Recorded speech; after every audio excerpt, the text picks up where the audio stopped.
lifestyle or our destiny. Now we had lunch, and was it good? Very good. Thank you. No, don't thank me, thank the organizer. Do we eat to live or live to eat? Please don't answer that question. Both.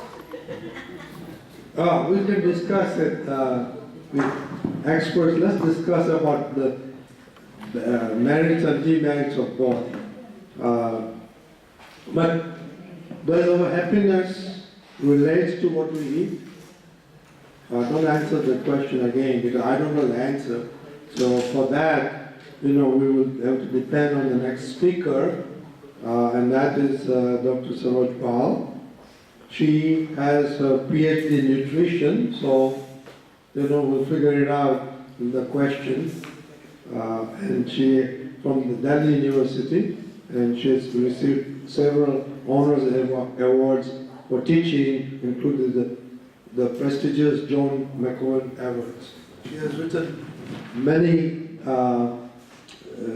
authored many articles, and she has been very active with the community. She was the president of Vedantic Society and the Punjab Culture Society. And she is now also in our holistic science, and she's been the speaker for the last 3 years. So let us welcome her and see what she can provide about food and happiness. Dr. Pal?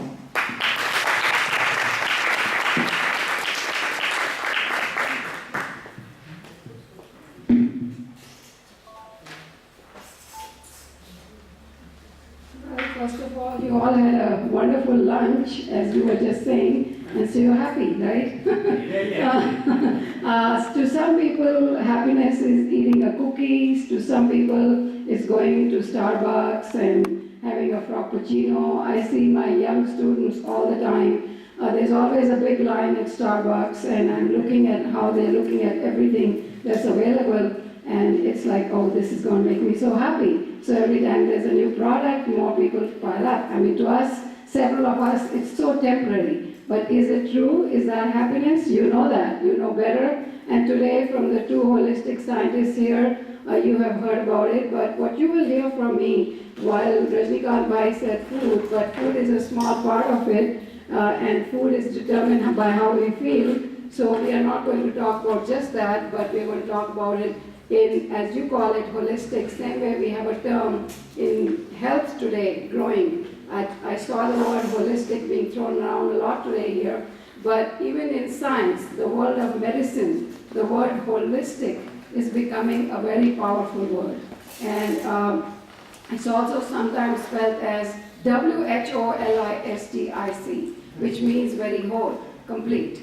So that's what this is. It's about completeness, and that's why I chose my title myself, thinking that it will get some messages across to all of us today, including me when I was doing my research for it. I learned something, and yesterday it so happened, this is Father's Day, by the way, happy Father's Day to all the fathers here.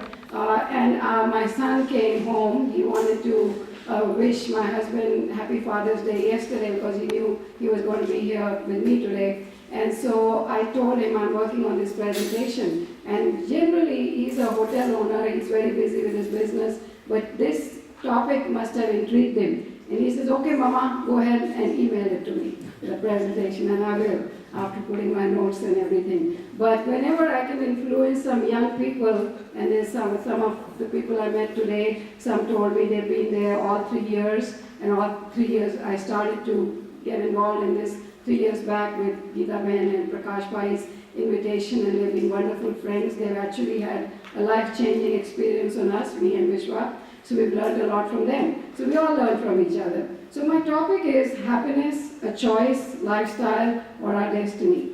And when I started to research this, it was interesting that even in my scientific journals, I found a lot. So I'm going to share some of that stuff today with you as well. Okay, let's start out with some quotes. I love important words from wise people. Now, 16th President of USA, who doesn't know him? Abraham Lincoln, civil rights activist. He brought about the emancipation of slaves. He rose from very humble beginnings. He would have to walk for miles to borrow a book. In a way, it kind of reminded me of my own childhood, not that I'm of anything of his caliber, but when I was growing up, for the first 5 years of my life, I remembered my past life. You all believe in reincarnation, so you must find this fascinating. And one of the things, and it was discovered by my mother that I remembered my past life. And so, because I started to mention some things and everything, and so she connected it with the fact that in my last life, when I was just a very poor girl, and my mom used to clean utensils in people's homes, so I had the strong desire to study.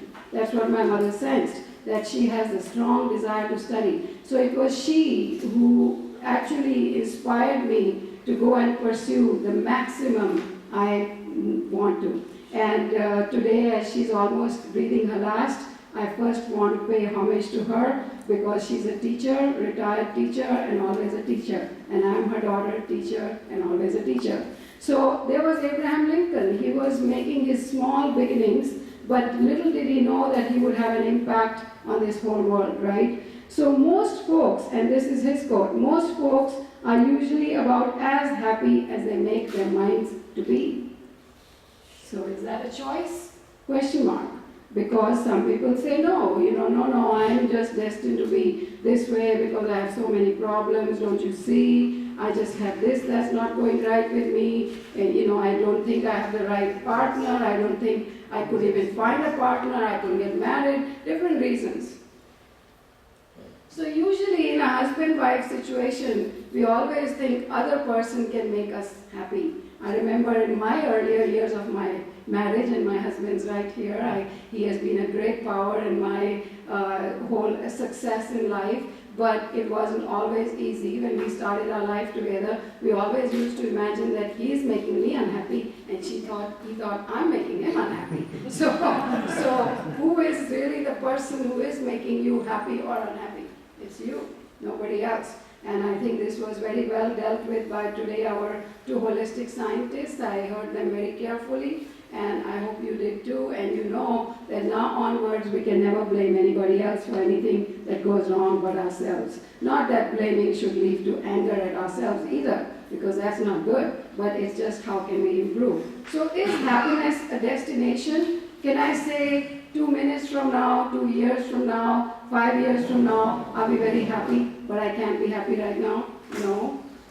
Happiness is a journey, not a destination. We continue to seek our happiness, not just in this life, but maybe many. Sometimes when we have unfulfilled desires, as is said in Bhagavad Gita, I'm very familiar with that because my spiritual master was a Bhagavad Gita follower, and I got too much entrenched in it. Maybe there was a deeper purpose for that too. And through that I've learned a lot about Lord Krishna and his life, but there's still a lot more to learn. Those of you who have been to my house probably have seen how many paintings of Krishna I have painted, and probably many more to come. But this is the way I feel about certain beliefs that we have, that if they're good beliefs, treasure them. Okay, so this one is a quote by a Brazilian jazz singer. I've tried to include all kinds of people in my presentation today. Happy people are not necessarily people who are just having this big smile on their face. Sometimes that may be a cover-up.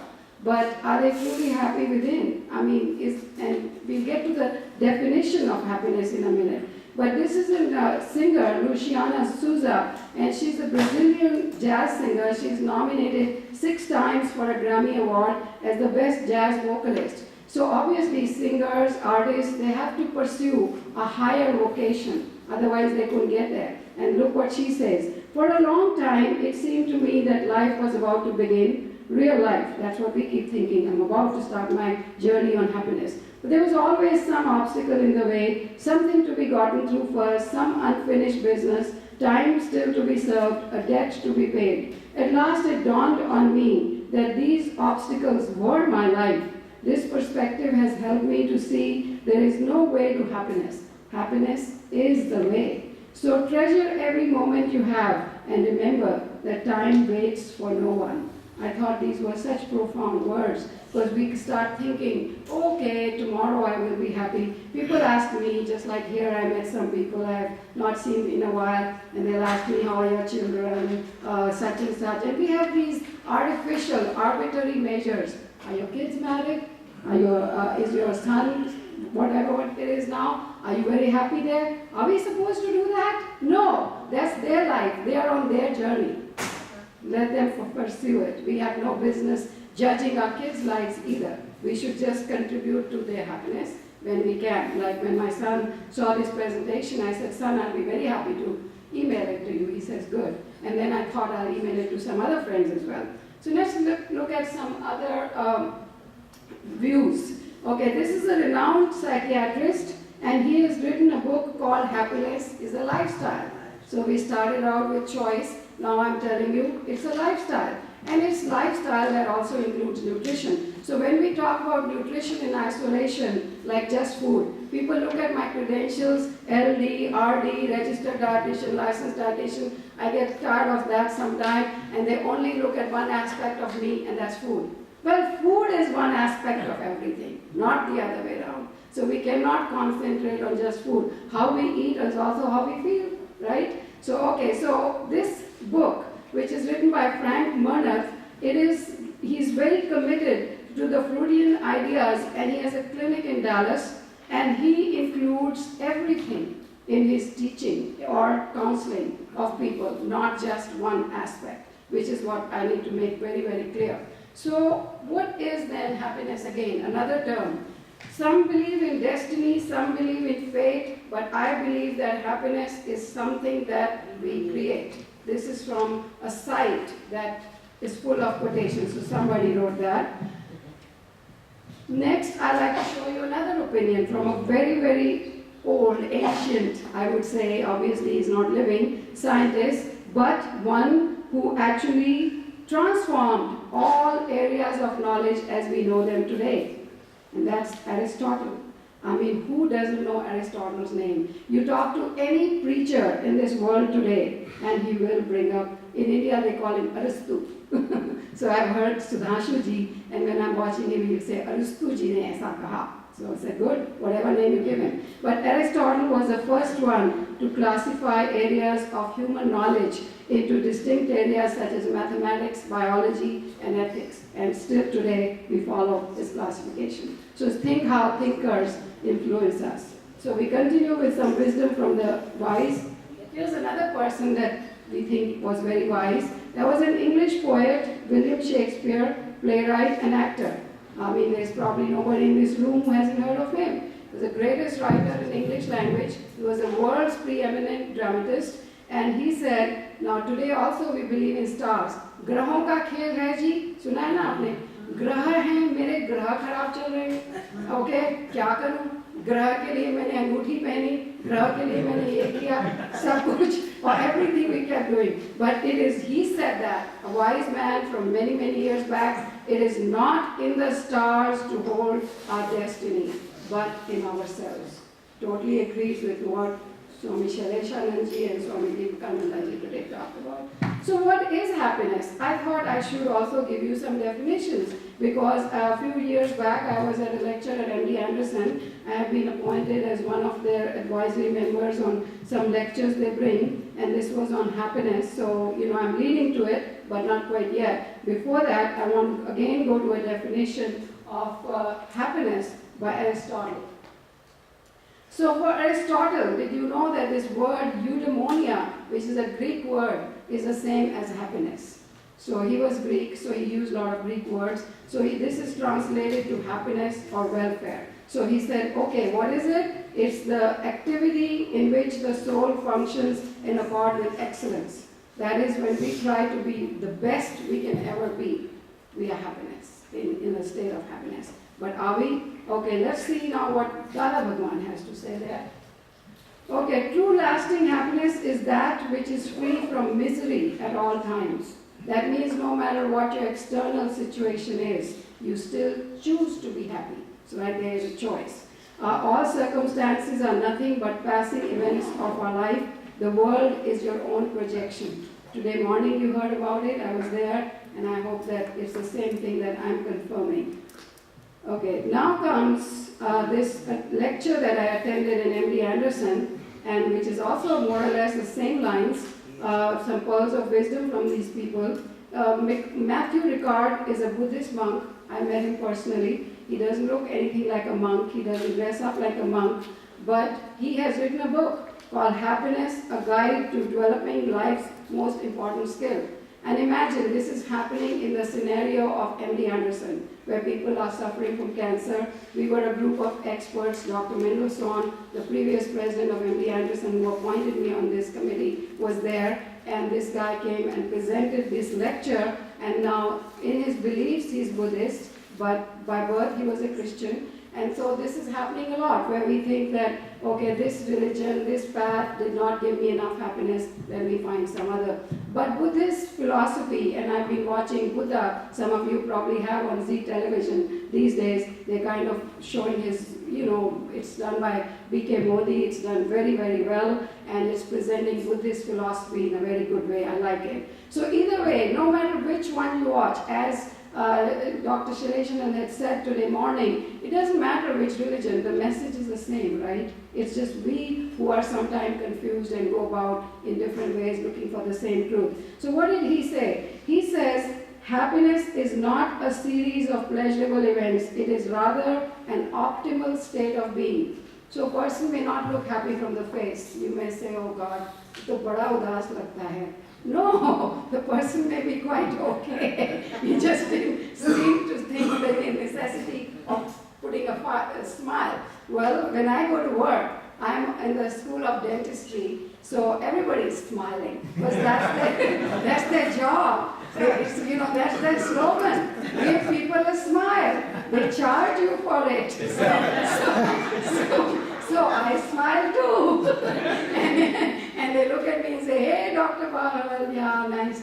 So we all have to smile at each other. Are we all very happy that day? No, but at least we are making an effort. It's not bad. I tell my students that that's fine. Even if it's a fake smile, do it. Because slowly it will become a real smile, even if you're having a horrible day.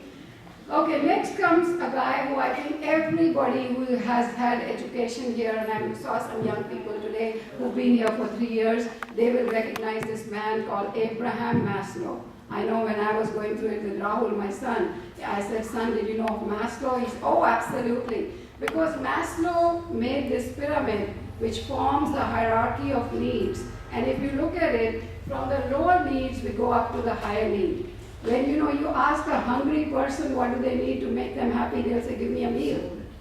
First thing. Then let's say all of us here have achieved more than that, right? We came to USA, we earned dollars, we became more and more progressive, went from smaller homes to bigger homes, and then even bigger homes. Did we become happy? No, we were still searching for something. So the last stage is when we all look for ourselves. Self-actualization. One of our Swamijis, since as Rajneebhai mentioned, I was the president of Vedanta for 9 years, and I came into contact with all the Ramakrishna Mission Swamis. Very great Swamis, very high caliber people, and I had a very good chance to learn something from every one of them. And especially having been the president, that was like my own privilege that I could be, in these people's company. So when it comes to happiness, it is related to lifestyle. We can say that one can be cause or effect. In other words, if we are happy, we are healthy. True? Yes. If you are happy from within, you are in this optimal state of being, you're not complaining, you're not looking for anything, you're just happy with the way things are, then you are healthy, because the process of health begins inside. Or let's say you're healthy. For whatever reason, you've done a good lifestyle, you didn't know what it was going to give you, but you became happy. So the two are very much related.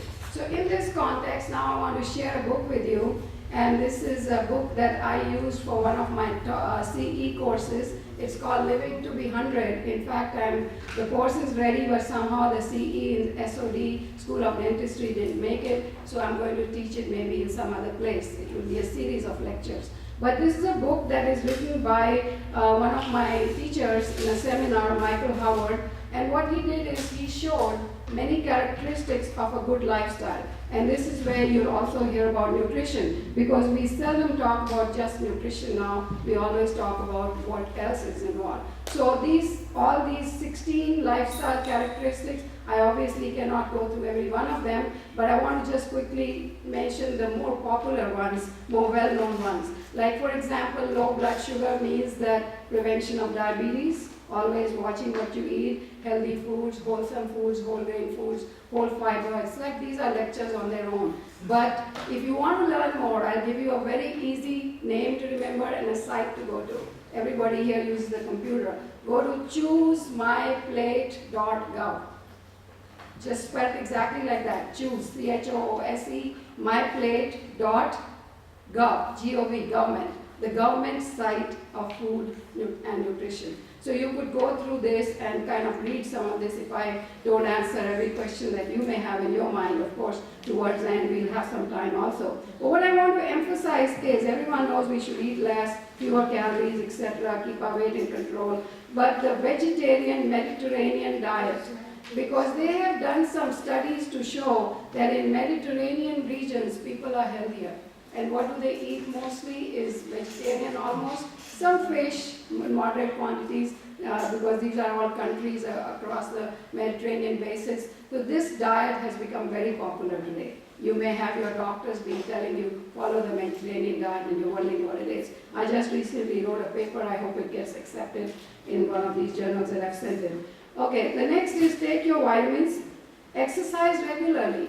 Today morning I arrived a little late because I don't like to miss my walk, and right after this I have another commitment, so I have to do my walking in the beginning of the day. And then we don't smoke, of course, and stop smoking if you do. We get into these habits again in search of happiness. If you ask a smoker, why do you smoke? They're going to say, well, you know why? It relieves my stress.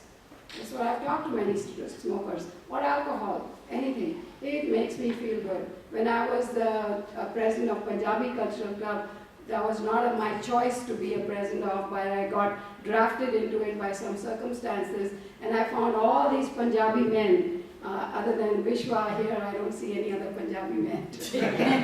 so I can make fun of them. How do you make out? So I can make fun of them. What they would do is they would all ask me for, we are going to pay this much, but we want unlimited drinks.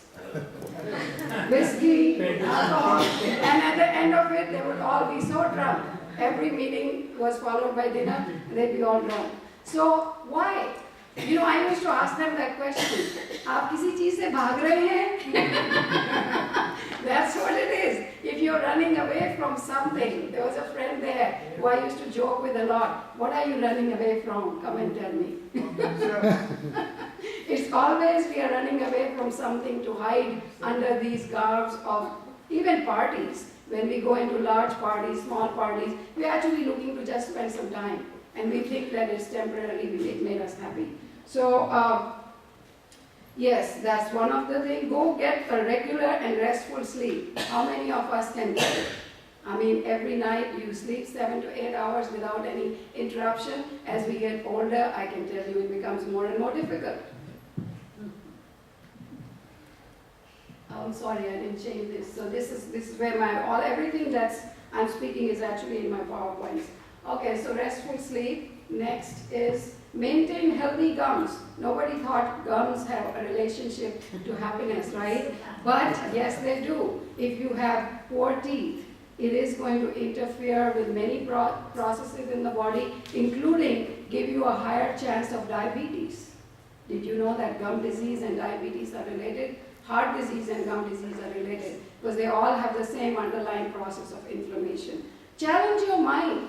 I know my husband loves to do Sudoku. That's just one of the forms of challenging your mind, but there are other ways. You could actually get involved in an organization, try to solve their problems. Anytime you have some problem-solving activities, you are actually doing good. Stay positive in attitude and avoid anxiety and depression. Easier said than done. I wish it was just so easy, but this is where the whole society is today struggling with. Shed those stressors, have a daily structure, and be resilient. And then stay socially connected. Those are the lifestyle characteristics. Now we move on to a program that I want to share with you. This is a program that teaches adults to consume healthier foods, and it has been shown that it can prevent major depression. So people who are, and depression, by the way, has been stated to be the #1 disease of the future. Future heart disease will not be #1. And depression, does it kill? Yes, it could kill.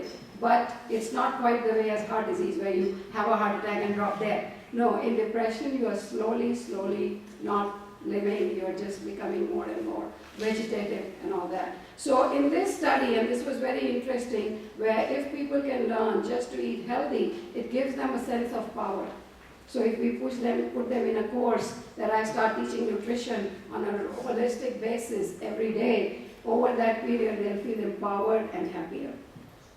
And the same holds good for heart disease, for heart health. Lifestyle changes are better rather than just giving a person a drug. But what do the doctors today do?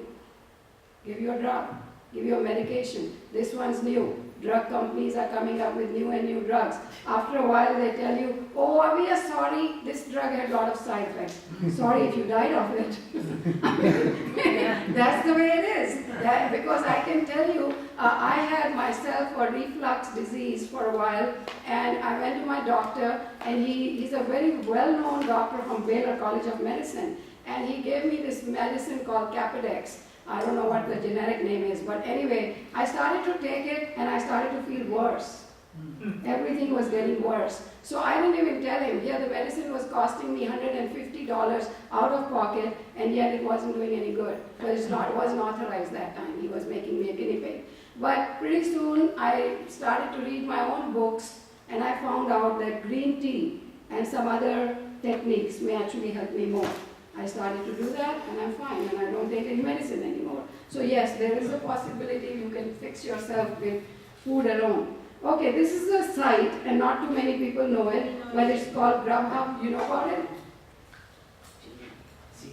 Yeah. All of these special foods are advertised on it, and people, I would say, spend money or maybe waste money on getting a lot of these products because they think it helps them to be healthier and happier. Okay. Now again we go to some wise people's words, because before we hear those, we cannot change our food habits. Or everything I mentioned, all the 16 characteristics, they cannot be changed unless our thinking changes. And that's why the choice is of the thought, not food first. You don't select the food first, you select your thoughts first. What are we doing? And there's another book which I didn't use here, but it's called Paradox of Choice, which I show to my nutrition students and dentistry, and I show them on what that means. So this is Dennis Waitley. He's a motivational speaker, and he says, happiness cannot be traveled to, owned, earned, worn, or consumed. Happiness is a spiritual experience of living every minute with love, grace, and gratitude. Doesn't that fit with whatever our holistic scientists were saying? And this reminds me that before we even get to that, we need to remember what is the purpose of our life. Why did we come to this world? Were we just a random act of nature? No, we were a planned act of nature. In fact, it is known that every being that comes into existence has a purpose before it's born. We have a small dog, 16-year-old.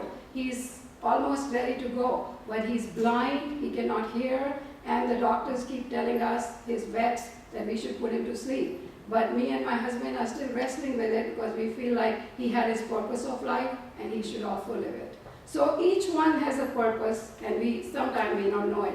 And it was said in the morning, and I repeat, I am in everyone, everyone is in me. These days the television has become a big media for teaching us good things. Mahabharata is showing for the second time, and I watch Krishna and his dialogues with great interest because he's the one I'm most inspired with, and he believes in, of course, with the Vasudhaiva Kutumbakam, but also interconnected living. He says, I'm in everything, everything is in me. So the same sentence is repeated by a lot of our great people.